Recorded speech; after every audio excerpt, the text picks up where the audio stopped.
Well, hello, boys and girls, ladies and gentlemen. Roll up for the latest webinar for those of you that are registered for Prime support. I'm Alistair Chapman, hello, and with me today is Tom Crocker. Hello. And we've got a lot to go through today, so we're going to introduce ourselves in a moment. We're going to be looking at camera sensors, full frame, Super 35, Super 16 and all that jazz. Focal lengths and crop factors, lens choices, working with PL, E, FZ, etc. Focus and focus accessories and how to get that right. Matte boxes and filters, a little bit on high speed and time-lapse shooting with interval record and S&Q motion. And we'll finish up with shooting in 4K for HD delivery. And after that, we'll answer some of your questions. And we have had a lot of questions this time round, so we will dedicate a fair bit of time to answering questions. So, who the hell am I? Well, my name's Alistair Chapman. I'm a freelance cameraman. I don't work for Sony, but I am a Sony ICE. That's an independent certified expert, completely certifiable. I've been working as a cameraman for many, many years, so I'm actually a working camera operator that actually owns Sony FS5, FS7 and F5. So I know how these cameras work and I can talk to you about them from a user's perspective, but also we have Tom Crocker who... Hello everybody, I do work for Sony. I'm a product specialist based in the UK. I look after all of our large sensor cameras from the FS700, FS7, FS5, F5, F55, F65. I also look at the broadcast cameras as well. So in terms of representing Sony's viewpoint on this, particularly in terms of a lot of the questions which come into a little bit about development and stuff like that, I'll be here to answer those things too. And if you're ever trying to find Tom at a trade show, just look for the tallest guy in the room, because how tall are you, Tom? I'm 7'1". He is a giant amongst men. So anyway, on with the show. So let's have a look at some sensor sizes. So these are a load of little squares on the screen that represent sensor sizes that you'll find in common use today. At the top left, we have that full frame stills camera sensor. You might find that in something like a Canon 5D perhaps. And thing to note there is the size of that frame represents the size of frame you'd have had with a film stills camera. And of course the film ran through the camera horizontally. So the height of that sensor is the same height as the frame in the film, so it's governed by the size of the film. If we go down to the bottom, we have Super 35mm frame. And of course in a film camera, the film runs vertically through the camera. So the width of that sensor is governed by the size of the film. And the width of Super 35 is actually roughly the same as the height of full frame 35. Constraints of the film. Also here we have APS-C, which is a common use size, and that's very similar to Super 35mm. And then in the middle there we have the typical video camera sensor sizes of 2/3 inch, 1/2 inch and 1/3. It's worth quickly noting that those 2/3, 1/2 and 1/3 inch sizes are actually relative to the diameter of an old tube in a tube camera. It's a very different way of measuring sensor sizes to 35mm film, so there's lots of confusion in size of those things. But anyway, still very commonly used sensor sizes in more traditional video camera applications. Indeed, yeah. The 2/3 inch is still sort of the standard for ENG cameras and things like that, 1/2 inch for handy cams and things like that, and 1/3 inch in consumer cameras and stuff like that. So they're very common sizes indeed. So the first thing to look at is crop factors and field of view. Lots and lots of confusion in this area because crop factors get applied to lenses when it's not the lens that's changing, it's the sensor that's changing. So this picture here represents the image falling from a 20mm lens onto a 35mm sensor. So that's the field of view that you would have with a 35mm sensor with that 20mm lens. Now, if we swap the sensor in this imaginary camera, we would now get this. So this represents the white box represents 2/3 inch field of view, and the slightly larger red box, Super 16mm. Now, something that's actually come up in the questions is, can I use 16mm lenses on cameras with a center crop function? And the answer is absolutely yes, of course you can. And this is one of the great new things in some of the new firmware updates that we're seeing.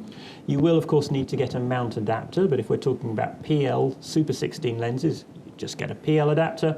slap on your 16mm lens and away you go. And the cost of an adapter these days for a Super 16 lens is going to be negligible compared to the value of the Super 16 glass you've probably got on the shelf. That's unlocking that's going to be very, very valuable, and it's rarely more than a couple of £100 for even the best adapters. Yep. So. But the other thing to note here, though, is that that 2/3 inch, that white box, is smaller than Super 16. So when the camera is set to that crop mode, that center scan mode, you're using an image area that is bigger than you would have on a 2/3 inch sensor. Now, so will your 2/3 inch lenses work directly? Sometimes no, they will vignette in the corners, so you might need an optical adapter just to slightly increase that image size. Some lenses will work, some won't. I can't tell you which will and which won't. You're going to have to try and test, I'm afraid. But it does open up a whole range of new possibilities. Anyway, coming back to the crop factor, we can see that the image is now smaller because the sensor is smaller, so the field of view has decreased. If we were to swap that out for an even smaller sensor, 1/2 inch sensor, the field of view decreases. Smaller still, 1/3 inch sensor, the field of view decreases. So it's not the lens that's changing, so that it's the field of view that's changing because the sensor is getting smaller. So crop factor really, strictly speaking, applies to the sensor. And a 20mm lens on a Super 35mm sensor gives us this nice wide shot, but on a 1/3 inch lens, it's, relatively speaking, a long telephoto shot. Depth of field is exactly the same in both of those shots. So the lens is still 20mm, it's the field of view that changes. Here's some common crop factors if you do want to sort of try and figure out what lens you need to use to get a certain field of view. Now I've got a column here that I've called nearest standard lens. Now what I mean here is that if you were to take a full frame stills camera and put a 50mm lens on it, that's the standard lens that certainly used to come with the old photo cameras, the old film cameras, that lens gives you a natural looking perspective. It's not as wide as human field of view, but the perspective is correct. So you get a natural looking image that looks normal when you look at it. So that's what I would call a standard lens. So on a full frame camera, crop factor is obviously 1, and a 50mm would be your standard lens. And if we look at a couple of these, so Super 35, crop factor is 1.5, so the field of view is 1.5 times less wide, and that standard lens would be a 35mm lens, virtually the same with APS-C. If we go down to micro four thirds, 1.9 to 2 times less wide, and a 24mm lens is therefore required to get that same natural looking perspective, that standard lens effect. Going all the way down to 2/3 inch, 3.8 crop factor, 12mm standard. Most ENG cameramen will be familiar with the sort of zooms that you use for those cameras that maybe start at 8 or 9mm and go up to 120, 140mm. So you zoom in a little bit to get that natural looking field of view. So that's crop factors. It is really should be applied to the field of view, not the focal length of the lens. A 50mm lens does not become a different lens. It's still a 50mm lens. So a 35mm lens doesn't become a 50mm on a Super 35 sensor. And why doesn't it become a 50mm lens? Well, because the depth of field doesn't change. You still have 35mm lens depth of field. Now, if you want to figure out what the depth of field difference is going to be between full frame and Super 35, it's the equivalent to changing the aperture by 1 stop. So what does that mean? If I took a 50mm lens to get the same depth of field on Super 35, I'd have to open the aperture by 1 stop, and then I'd get the same depth of field. Or if I took a 35mm lens, open it by 1 stop to get that same depth of field. I hope I'm making sense. Okay, so moving on, speed boosters.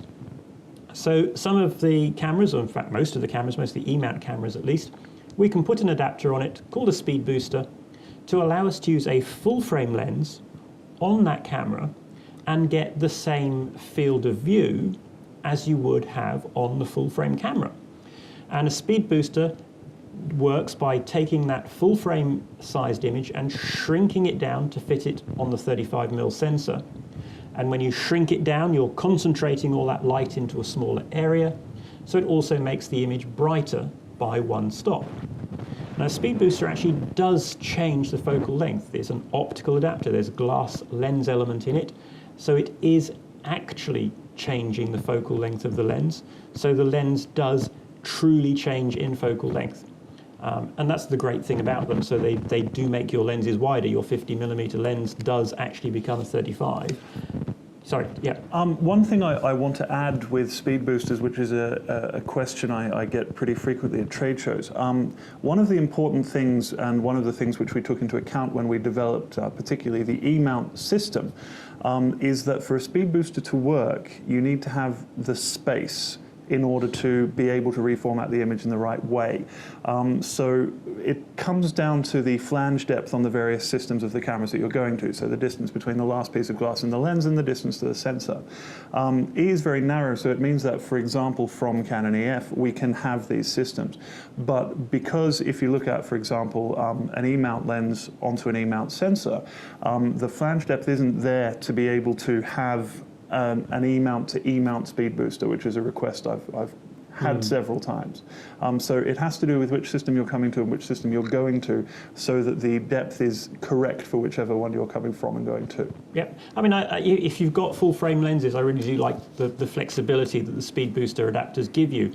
And I actually use both. I use a standard adapter and a speed booster adapter, so I can use one lens at two different focal lengths, which is it's a really nice benefit of that thing. But as Tom's pointed out, of course, you've got to be going from something like Canon or Nikon to E-mount to be able to do that. You can't go from E-mount to E-mount. And talking of mounts and adapters, of course, Sony's E-mount, you'll find that on the A7 series of DSLRs or mirrorless cameras, to be more precise, from the A6300 all the way up to FS5, FS7, etc. And then on the larger cameras, you have the Sony FZ mount that's on the F3, F5, and F55. But both of these mounts can be changed and adapted to many, many different things. And this is one of the great things. I've really yet to find a lens that I would like to use on my Sony cameras that I can't use, because there's almost always an adapter from somebody like MTF or Comlight, Metabones, people like that will allow you to put just about anything on these cameras. Anything from simple, we were talking earlier about this C-mount adapter, where you could possibly buy a £50 f1.4 lens on eBay or wherever, all the way up to a PL mount adapter that allows you to put some really expensive high-end glass on these cameras. And there are all kinds of specific application lenses for example, connecting to telescopes and all manner of different pieces of equipment. So there's a huge world of different possibilities in terms of what you can plug into an E-mount or an FZ mount system. Yeah, it really is vast. And but people, I'm often asked, and we've got lots of questions about what lenses can I use and things like that. And a couple of things I'll point out is, if you go from E-mount to Canon, then generally speaking, you will get auto aperture and you will get image stabilization, but on the video cameras, you won't get autofocus. There are some developments in the pipeline from Sigma that hopefully we'll be able to talk about more in the future. Certainly was announced at the photo show that they are doing their own adapter for their lenses to go from E-mount to the Sigma lenses that will allow autofocus. It's still early days on this. I haven't tried it yet, so it'll be interesting to see what happens when that system comes out. When you go from E-mount to Nikon, though, as far as I'm aware, nobody does an electronic adapter yet. So with Nikon lenses, it's entirely mechanical. But actually, one of the nice things about Nikon lenses is the aperture can be operated mechanically. So you can do it all mechanically. You can do aperture, focus manually, but you won't get image stabilization as you can with Canon. So there are a few limitations here and there, but generally, more or less any lens you want will go on these cameras, which really does make them very, very flexible. Pros and cons. I mean, Sony E-mount.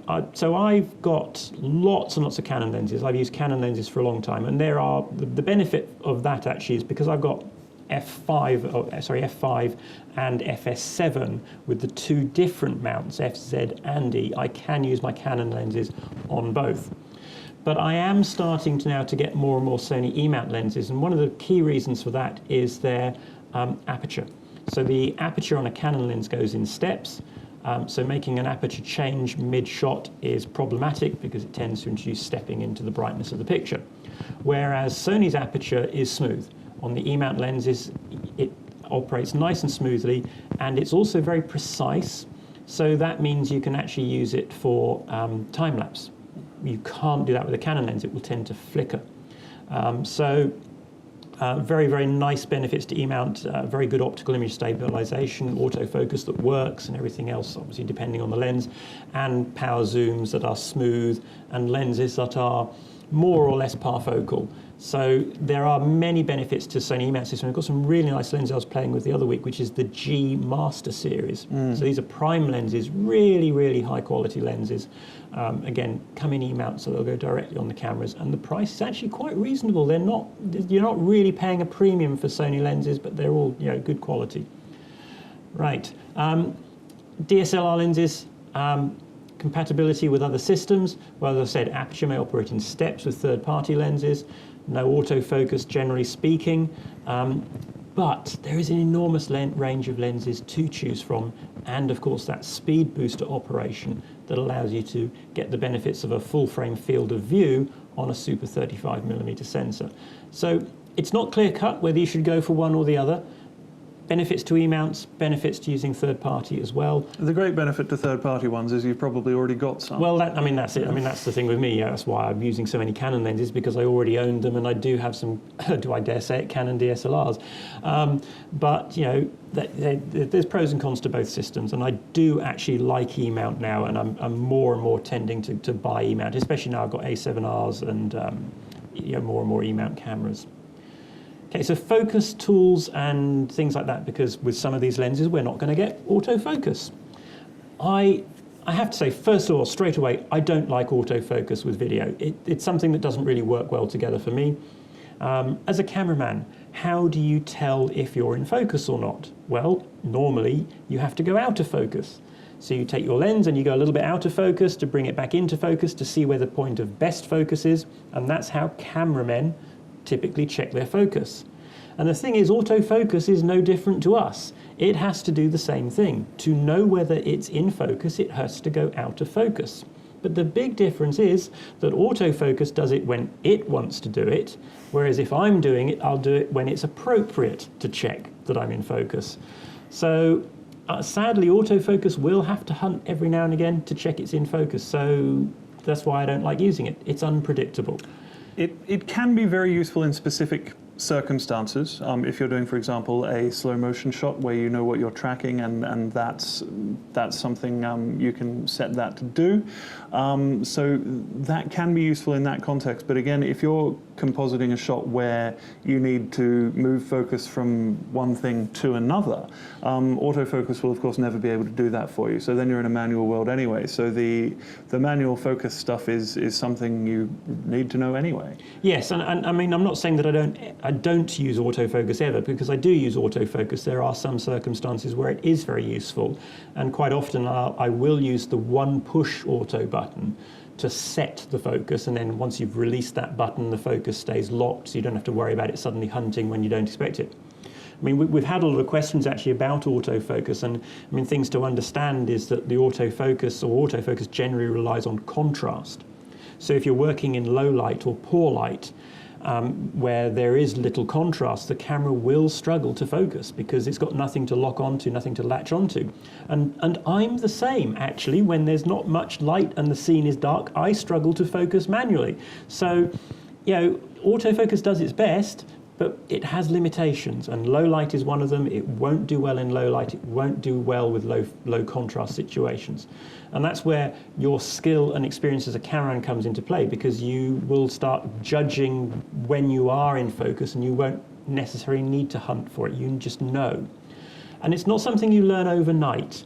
I speak to many people about this, and they say, oh, well, I can't focus manually, so I just use autofocus. And you won't learn to manually focus if you don't use it. You've got to use it. You need to turn off that autofocus, go out and shoot and practice, go and walk around your local town centre or something like that with the camera, just spinning around, focusing on different things. The more you do it, the better you'll become at it, the faster, the more intuitive it becomes, and eventually it becomes instinctive, and you just do it. And that's the position where I am now. I've been working as a cameraman for many years, and you just instinctively turn the lens in the right direction. You know when you're losing focus, and you can correct it very quickly. But that only comes through practice, and you're not going to get that experience if you rely on autofocus all the time. So please, people, try to learn how to use it. Go out there, practice, because it will make you a better camera operator. You will get a better result than any camera can do, because cameras aren't intelligent. They're pretty dumb, really.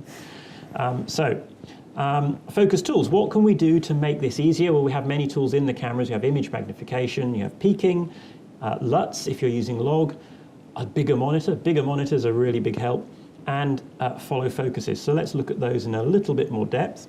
Image magnification, where you can do this while you're shooting. It doesn't degrade the quality of the image. You can punch in, and very often with the newer cameras, newer firmware, you can move that area around and have different levels of magnification to see whether you're in focus or not. And this is a really, really great tool, because it can be used in conjunction with some of the other tools in the cameras in most cases. And one of the big tools, and this has been around since the dark ages with video cameras really, is peaking. And peaking works by, again, this is contrast based. So peaking works by enhancing the contrast along edges by adding a black, a white, or a colored edge. I much prefer the colored peaking to black and white, simply because it's much more obvious. And in this example here, we have blue peaking. So there's little blue flecks on the edges of this flower are showing that in that area, the contrast is very, very good. So it's likely in focus.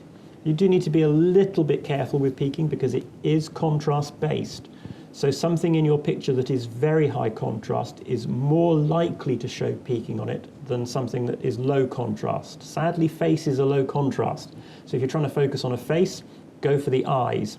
I think you had some glasses was something. Glasses and teeth are other places on the face where you can find some level of contrast. Both of those are going to be comparable to the depth of the eyes generally. Yep. So in terms of keeping focus where you need it, which will be on the eyes, ideally the closest one if you're operating with very shallow depth of field. If you've got some cine primes on an f/65, that's going to be something you're going to run into. Then those are some other things that you can latch onto, but it can be very difficult. Yeah. So just go for the maximum amount of peaking in the part of the picture that you want to be best in focus, and don't be afraid to change colors to suit the scenes that you're shooting.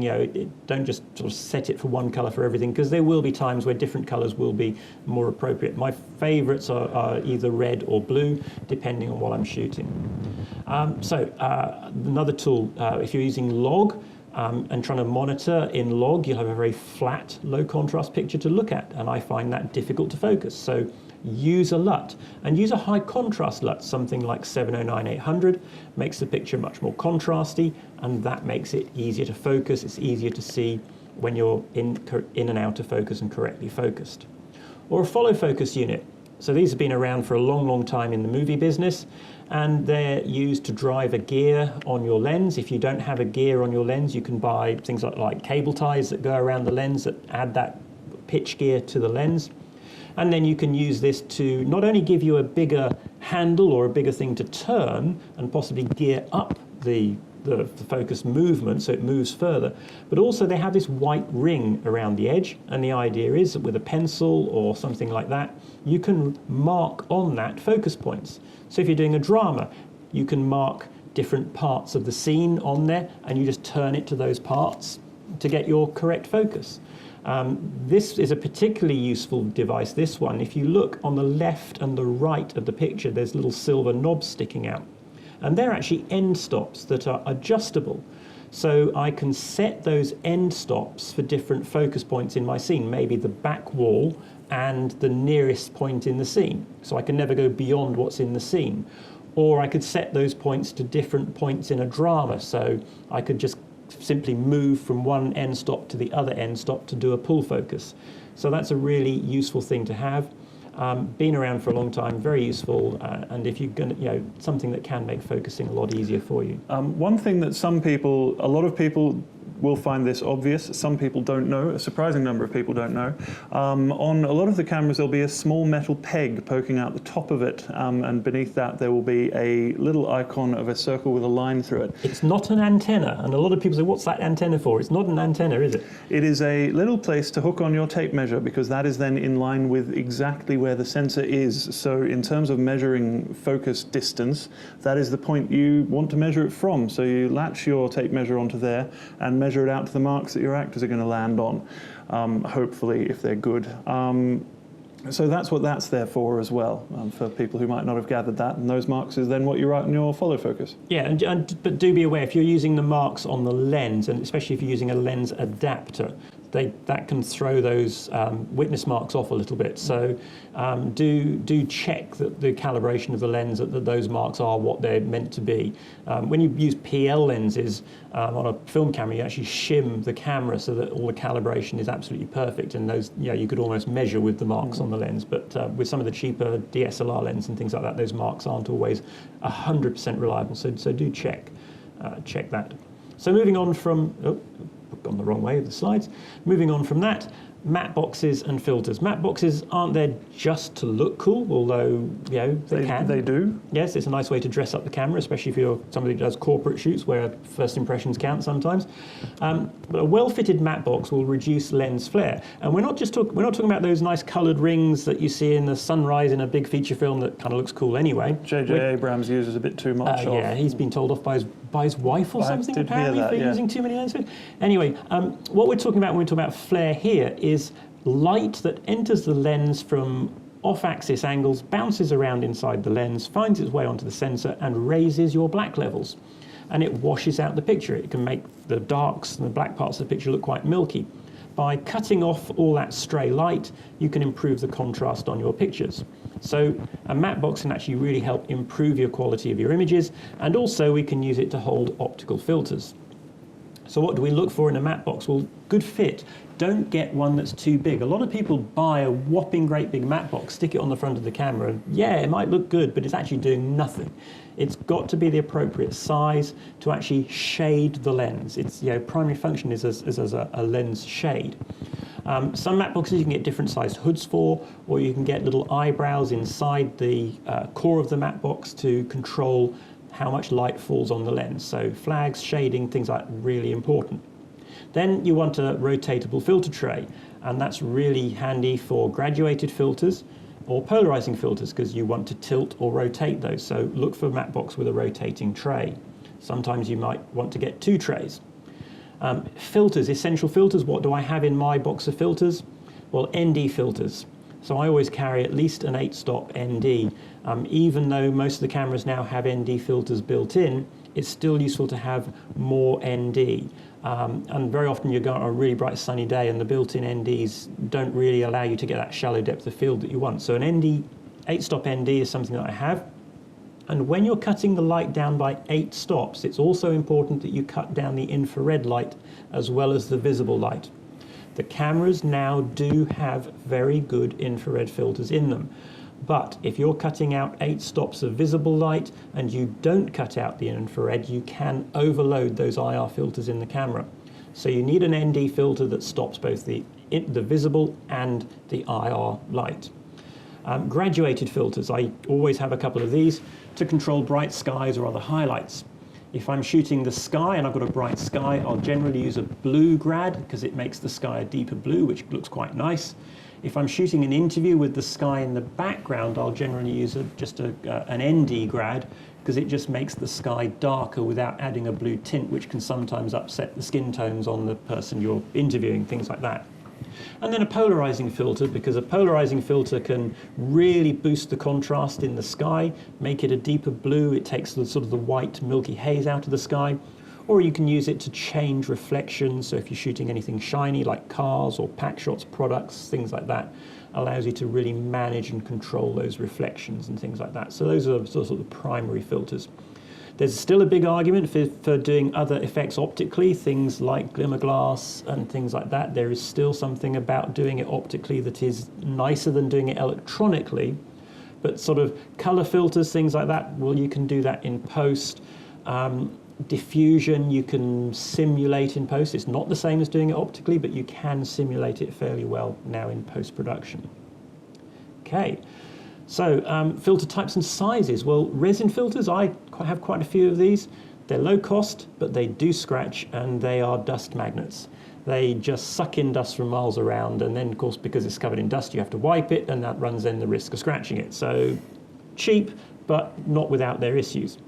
Glass filters, much more expensive, generally last a lot longer because they're harder to scratch, but if you drop one, it will smash, it will break. So if you can afford them, glass is the ones to go for, but you do need to take care of them. And filter sizes, well, 4x4, which is the same as the Kokin Z size, 100mm by 100mm. They're okay for smaller lenses, for most stills lenses, unless they're very wide. The smaller filters tend to be a little bit lower cost. But for wider lenses and for sort of smaller cinema lenses, you do need to go up to 4x5.6 size filters. They're just a better aspect ratio, for want of a better word, than the 4x4, more appropriate for film and video, widescreen and stuff like that. But I use a mix of 4x4 and 4x5.6. If I want bigger, I tend to rent them in. Okay. Now, looking at some of the functions that we have in these cameras, these big sensor cameras, so time-lapse, lots of different ways of doing it. S&Q motion, a lot of the cameras have this, and this allows you to record, if you want, at one speed and play it back at another. So with S&Q motion, we can shoot at 1 frame per second, play it back at 25 frames per second, and you end up with a clip that's running 25 times faster than real time. That gives you time-lapse. If you want to go faster than that, well, you can always speed the clip up even more in post-production. Now, some of the cameras, FS7, FS5, also have a frame record function where you can record a single frame at a time. And with that, you record 1 frame at a time and then determine the interval between frames. And the intervals go up to 24 hours on some of the cameras. So you can actually leave these cameras out, plug them into the mains, and you could shoot for months or even years to create a time-lapse sequence. I rarely, to be honest, do anything other than shoot 1 frame every second. If I get into post and it's not fast enough, I'll speed it up in post. If you haven't shot enough frames, you can't really slow it down. So it's better to shoot more frames or have a shorter interval than it is to have too long an interval, because you can't really sort that out afterwards. So it'll also reduce things like lighting differences between 1 frame and its adjacent frame. Indeed, yeah. If your interval is too long, you can have massive changes of light, especially on a day when there's a lot of cloud coming and going in the sky, and that then ends up with a picture that appears to flicker. So have a shorter interval, and you can always then smooth that with a bit of a frame blend or something in post if you need to. So lots of ways of doing that. One thing that it's really challenging to work with is sunrises and sunsets, where you're going from bright sunny day to dark. And this is where Sony E-mount lenses really come into their own, because the auto iris will work okay in those types of situations. Because the aperture is smooth, because it's very precise, it won't flicker, you can use auto iris to go from day to night and give you a reasonable exposure change, or more control over your exposure during that day to night exposure. For some time-lapse, though, you still can't beat a DSLR. They don't require a lot of battery power. You can get simple controllers that you can plug in, so you can get low-cost controls for the A7R, A7S. In fact, you can download an app into those cameras to do time-lapse with those.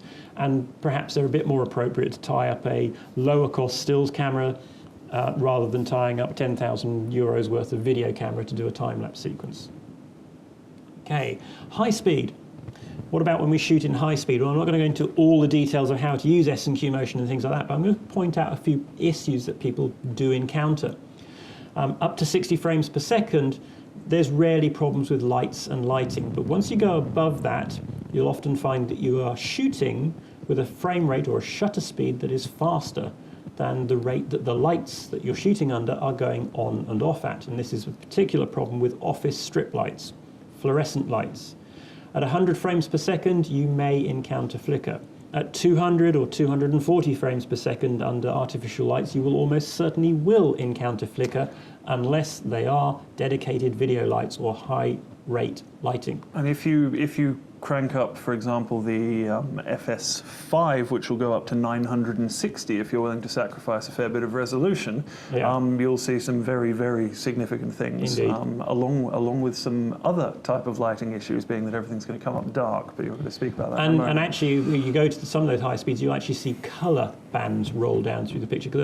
A fluorescent tube flashes once from one end and then from the other end, and one end can sometimes be a slightly different colour temperature to the other, and you actually end up then with coloured stripes running up and down your pictures and all sorts of weird things. What can you do about it?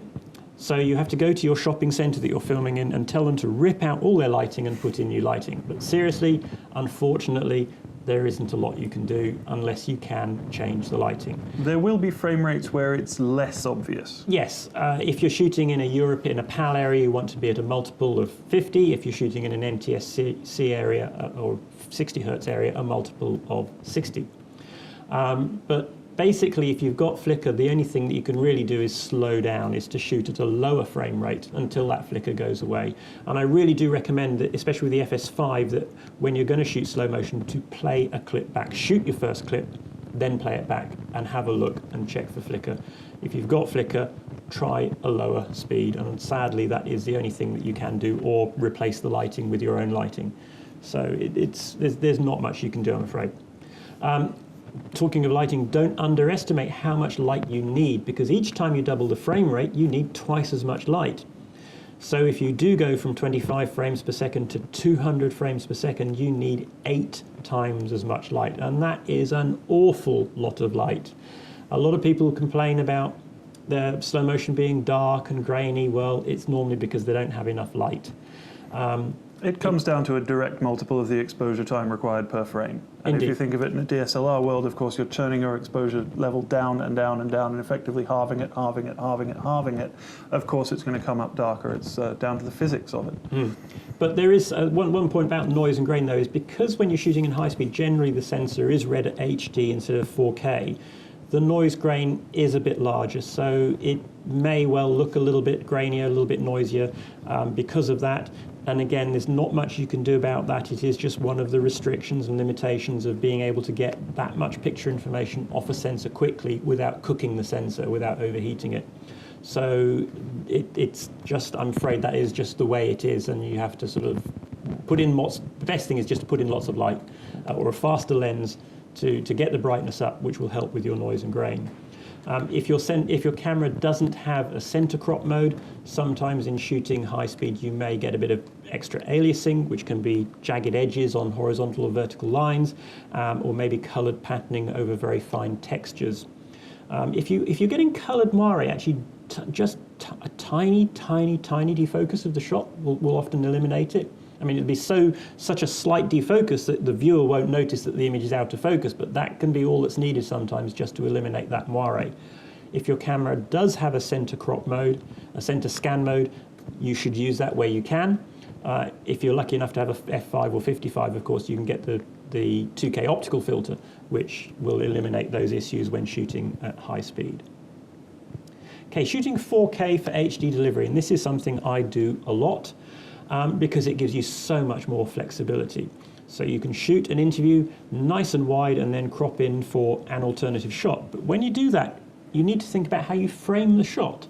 If you frame your shot traditionally with the person you're interviewing perhaps offset to one side of the frame, that does limit a little bit how many crops or different variations you can get. If you shoot the person in the center of the frame, you can actually crop in and frame them to the left, crop in, and frame them to the right. I think you were talking about shooting interviews with 2 people the other day. Increasingly, people are, and I've encountered a number of customers who are doing this, taking a wide 4K shot, including 2 people interviewing each other, or an interviewer and interviewee, and then getting 3 shots out of that. So the full frame being used as the wide one with both of them in situ, and then cropping in for each of the headshots for the interviewer and the interviewee. Now, granted, it can look a little weird, but if you've only got one camera, a lot of people are doing it, and I've seen it on TV several times. They're not the best angles, but if you've got limited equipment and limited time, you can't ask the interviewer to reread out all of the questions afterwards, for example, and you don't have time to get all the nodding heads you need for the cutaways, it can be a very effective solution for that type of thing, but of course it needs to be considered when you're setting it up. Yes, and of course, I mean, starting with a 4K image gives you other options as well. If you're doing any post-production image stabilization, you're not going to lose any quality if you're then delivering that in HD, because the image stabilization has to crop into the image a bit. You can get better results if you have to use any post-production noise reduction, because the grain and the noise that you're working with, although it might be quite large, which is why having to do the noise reduction, the grain is finer. So when you noise reduce it, you do get a better result. And of course, the big thing is it's future-proofing your rushes and maybe your program master, because you never know. You might do a corporate video, something might happen with that company, and in a few years' time, somebody's doing a 4K production on whatever happened to X company, and they might need an interview shot in 4K, and you might just have that set on your shelf of some CEO or something that's either done some hero job or made a fool of himself, and they want to show what he was like. So it future-proofs your rushes, really for no cost, because codecs now are so efficient and everything else. So one other quick point I'll make on using 4K and then reframing in post is that on, for example, the FS5 and the FS7, where you can move the focus mag area around, if you punch into focus mag once, you can use that as a sort of rough preview to what an HD cutout would look like. That's a great tip. Yeah, that's a good one, and a good thing to try. Just do be careful though when you are down converting from 4K to HD. Most edit software gets this right now, but if you have a very detailed 4K image and you downscale it to HD and you find that you have some aliasing, so that's the jaggies on vertical and horizontal lines, or moire, which is colored patterning in the HD image, then what you need to do is to apply a very small blur, 2 or 3 pixel blur, to the 4K before you downscale it. What you're doing in effect is anti-aliasing the image before you down convert it. So if you do get problems, do try that. It could clean up your image quite nicely for you. 2 pixels in 4K is effectively a quarter pixel in 4K, in HD rather. So yes, it disappears in the downscale, exactly. so you don't lose focus. Yes, you don't blur your HD, it just gets rid of those aliasing issues. Anyway, so we have had a lot of questions. I'm not going to answer all of them individually because a lot of them are very similar. So we're just going to go through our questions and try to answer them. So a lot of talk about the different lenses. So there's 2 kit lenses that Sony are currently doing with FS5 and then FS7. So on the FS5, the 18 to 105, and then on the FS7, the 28 to 135. A lot of people commenting on the 18 to 105 and its slightly funky focus and sort of parfocal that's perhaps not parfocal. I think we have to be a little bit realistic when we're looking at that lens. It's basically a €300 lens. This is a very cheap lens that has a power zoom function. It's not the best lens in the world. I fully acknowledge that myself, but I own one, I use one, and despite its flaws, I actually really like it because it's just a nice combination of focal length and zoom and everything else on the FS5. The focus is a little unusual because it accelerates depending on how quickly you turn the focus ring. The faster you turn it, the faster it focuses, the slower it goes, and it takes a bit of getting used to. It's a little weird. Is there going to be a firmware update to change that or resolve that? I'm not sure you can comment on it yourself, Tom, but I wouldn't have thought so because I think it's just simply a limitation of that lens. In that case, I can't. I mean, lenses, and we'll come onto this on the 24 to 135 FS7K kit lens. Lenses aren't somewhere where we can do a huge amount with electronics in terms of improving things. It comes down to physically making enormous blocks of glass and cutting lenses to certain degrees of precision from them, and that has an associated cost which is very difficult to move. So essentially, for a given price, so if you look at, for example, the 24 to 135 lens, we have a range of requests that people have had in terms of a Super 35 lens. Now, there are some lenses out there, if you look at, for example, the Fuji Cabrios or the Canon, Alice, do you remember the Name of The those? Canon CN20 or CN17. It's a 17 to 120 millimeter. Yeah, and Fuji have a 19 to 90. Those are fantastic Super 35 lenses, parfocal all the way through, rapid remote zoom command. They're fantastic, but unfortunately they both cost a fair whack more than 15,000 euros each. Yeah. And they are, by definition, much heavier, because in order to get all the light through in the right way, the front element has to be a very large piece of glass indeed. So it sort of comes down to the physics of what can be achieved that's usable at a certain price.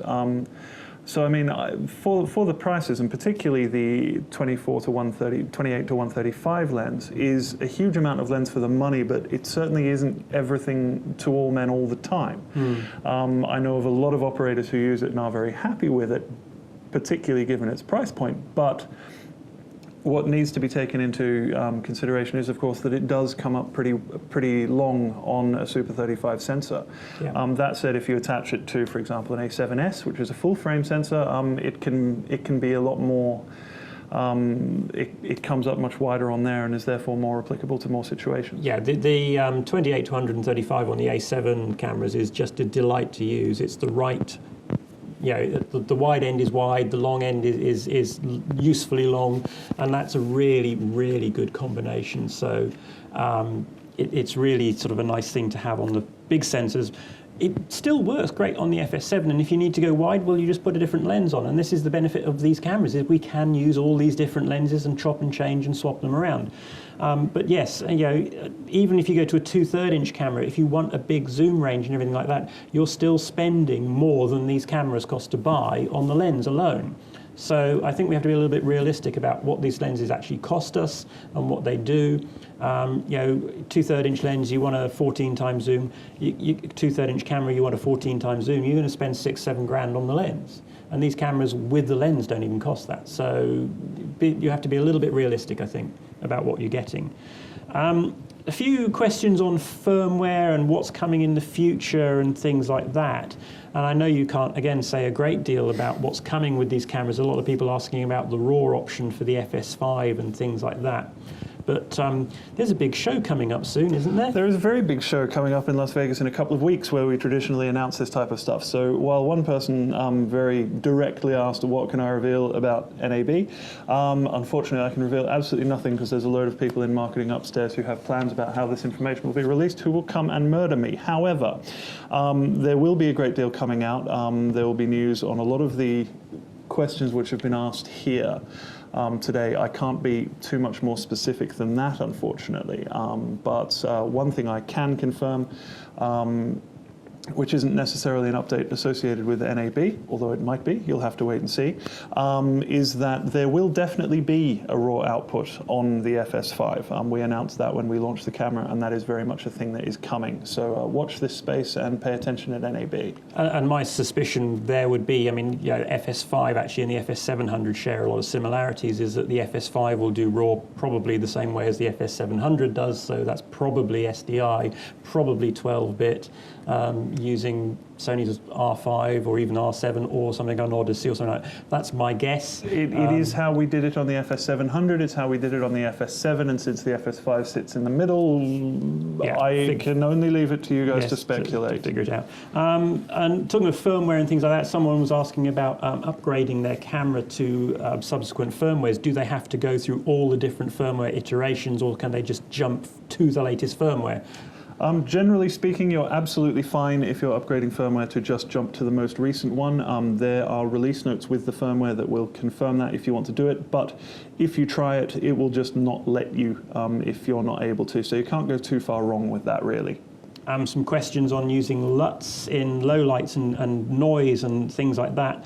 Well, actually, the problem is if you've got a noisy picture, a LUT isn't really going to help you. If it's noisy because you haven't got enough light.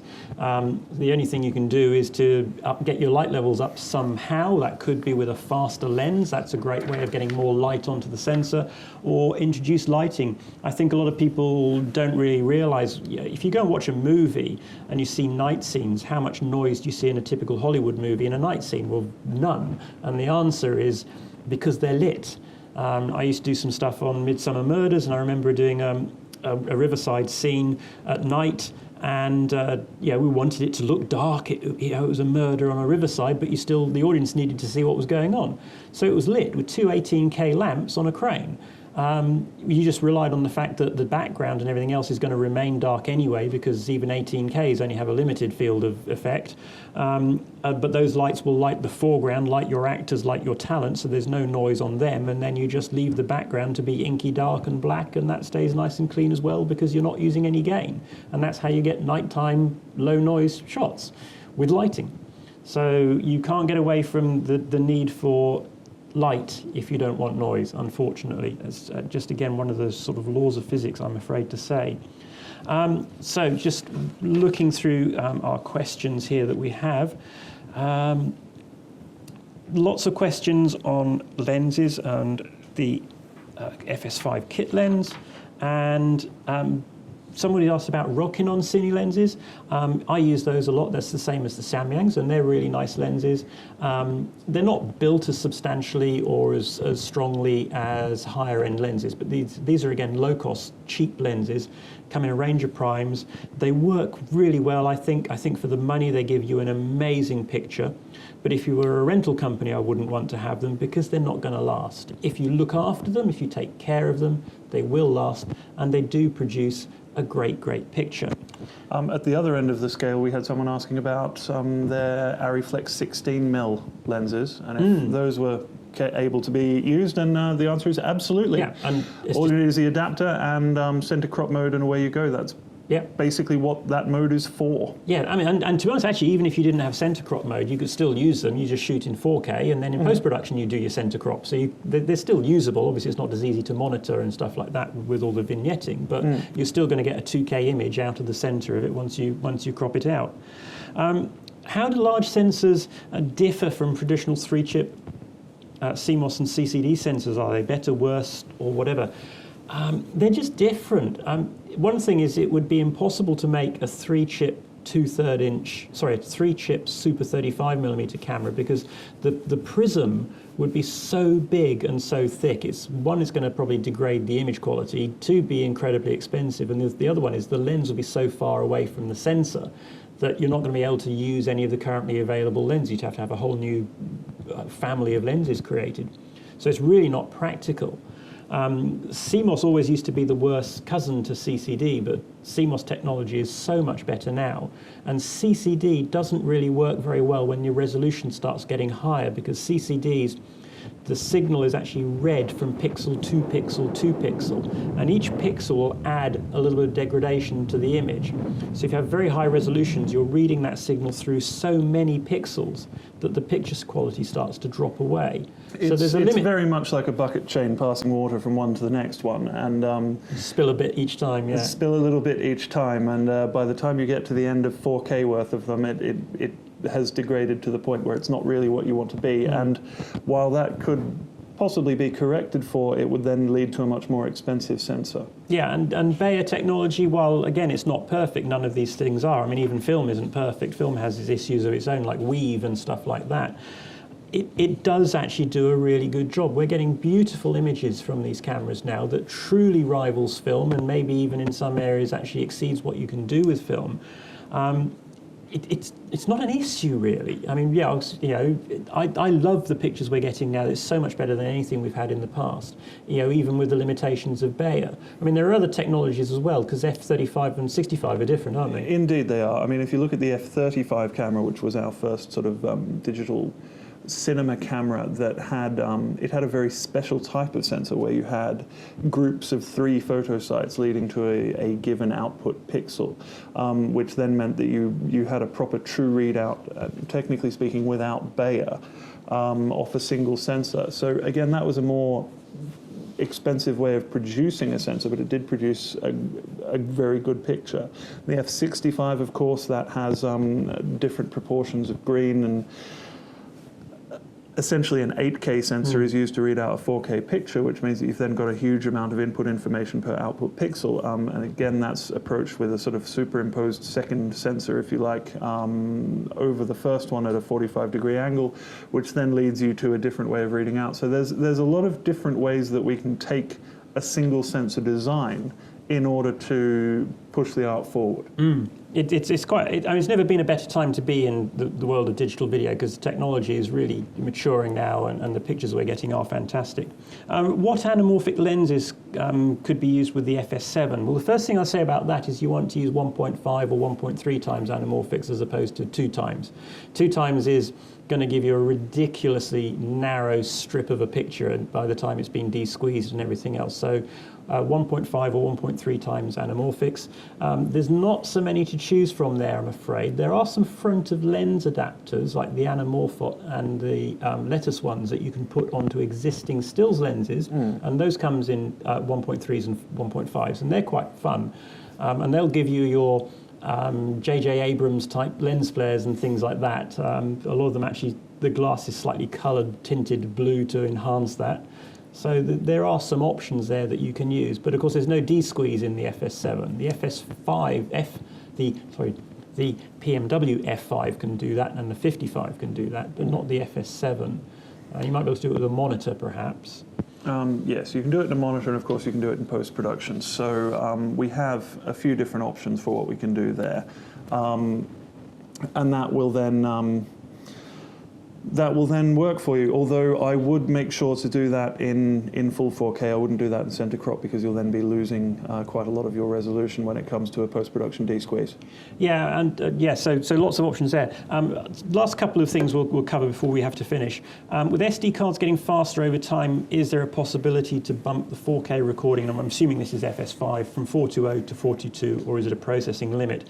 I believe it's probably a processing limit more than anything else, isn't it? While I'm not one of the engineers who designed the camera, I do spend quite a lot of time speaking with them. I am pretty sure that will not be a feature, simply because there are a lot of different components within the camera that are involved in that. It's not just the right speed of the cards, although that is an upper limit at the moment, but also all of the internal infrastructure in terms of the processing capabilities of the clips, how many megabits they can take in and spit out in time, and in what resolutions and what formats, all of the infrastructure designed to spit that kind of information out and around within the camera. And yeah, I certainly wouldn't like to say yes about that. I assume no. But I wouldn't get too hung up on it, to be honest. At 4K, the difference between 420 and 422 is pretty minor, and there are limitations. With Bayer and things like that. It's. I don't think the audience would ever actually see much of a difference, and in terms of post-production, it's really actually not going to make a massive difference, so I wouldn't get too hung up over it. The other question related to that is over what does the FS5 actually output? Is it 8-bit or 10-bit? So if you are connected to one of the sockets on the back, on SDI, in HD, it is 10-bit 422, and that's how that is. On the HDMI outputting 4K, it is 422 8-bit. Yeah, and a lot of confusion there. But some recorders record that 8-bit within a 10-bit file. But there's just zeros filling the other 2 bits. It's still an 8-bit signal, but there are 2 more bits, but they're not full. There's nothing in there. They're just zeros. There's nothing in them, yeah. Yeah. Okay, and the last one is, I'm shooting and I need to deliver my material to someone using FCP7 or some other older software. What do I do? I'm assuming this is XAVC. Well, you've always got the option, of course, with the FS7 cameras like that to use MPEG-2 HD, which will work, or you're going to have to transcode your footage or encourage your client to upgrade their edit system. It's like buying a much more powerful car and putting the old worn-out tyres from your previous car onto it. Unfortunately, some people are stuck on all the edit platforms. Having worked as an editor myself in the past, I understand the appeal of sticking with the system you're used to, but in FCP7's case, which does come up every time we run a webinar, unfortunately, there's no more development happening around that, and there's not much we can do to assist that.